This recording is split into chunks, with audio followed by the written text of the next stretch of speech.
tentang amal-amal di bulan Ramadan yang kita dianjurkan untuk melaksanakannya, yaitu yang pertama sudah kita bahas tentang puasa. Itu yang pertama. Jadi masukkan itu kepada yang pertama dari amal-amal yang dilakukan di bulan Ramadan, puasa. Kemudian yang kedua yaitu sholat yang 5 waktu dan sholat tarawih. Sholat yang 5 waktu dan sholat tarawih. Kenapa saya sebutkan sholat yang 5 waktu? Karena ada sebagian orang dia berpuasa tapi nggak sholat. Kemudian yang ketiga di antara amal-amal bulan Ramadan yaitu kita membaca Al-Quran. Dianjurkan kita untuk membanyakkan membaca Al-Quran. Setelah itu, setelah kita baca, kita juga baca terjemahannya dan baca tafsirnya. Yang pertama baca mushafnya dulu tiap hari. Usahakan kalau bisa kita menghatamkan. Kemudian selanjutnya yang keempat yaitu kita membanyakkan sedekah.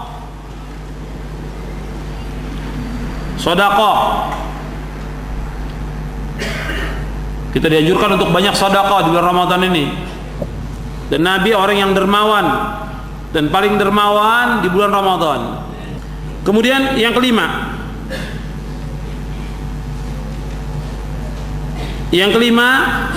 yaitu kita mencegah atau menahan diri dari hal-hal yang membatalkan puasa.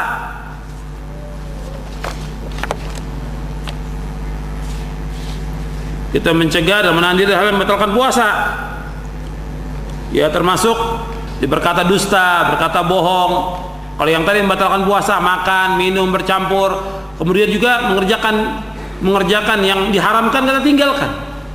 Maka perbuatan yang haram, yang nggak ada manfaatnya tinggalkan. Ya, nonton, jalan-jalan, main game atau yang lainnya semua tinggalkan yang nggak ada manfaatnya. Yang haram ditinggalkan, yang makruh ditinggalkan, yang tidak bermanfaat juga tinggalkan. Karena ini akan mempengaruhi nilai puasa kita. Jadi seorang muslim betul-betul menggunakan waktu itu dengan yang betul-betul bermanfaat di bulan Ramadan ini. Selanjutnya yang keenam, kita diperintahkan untuk bersungguh-sungguh dalam ibadah, terutama di 10 malam terakhir bulan Ramadan.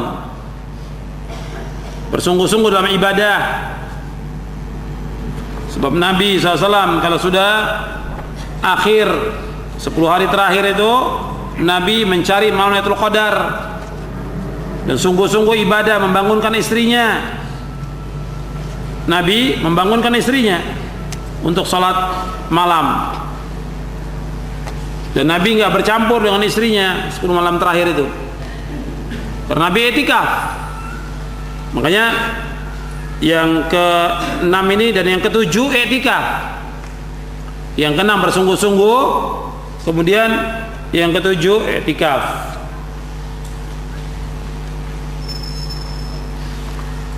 Dan perhatikan, justru Nabi di akhir Ramadan itu etikaf 10 hari terakhir.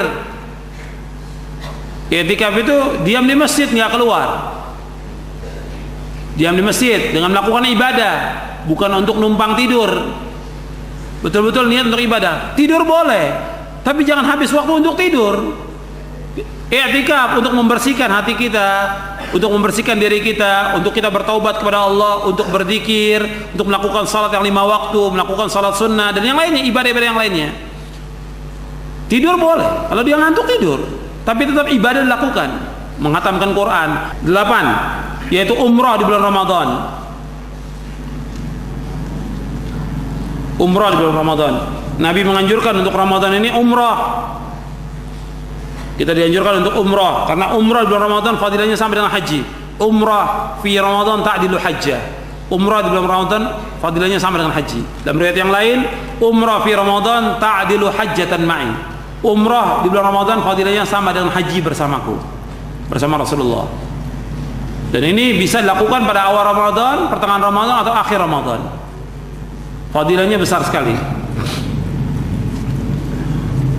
Kemudian yang terakhir, ikhwan fillah, azakumullah, di bulan Ramadan ini bulan yang penuh dengan barokah, bulan yang penuh dengan rahmat, bulan yang penuh dengan ganjaran. Maka kita lakukan hal-hal yang terbaik di bulan Ramadan. Apa yang bisa kita lakukan yang bermanfaat.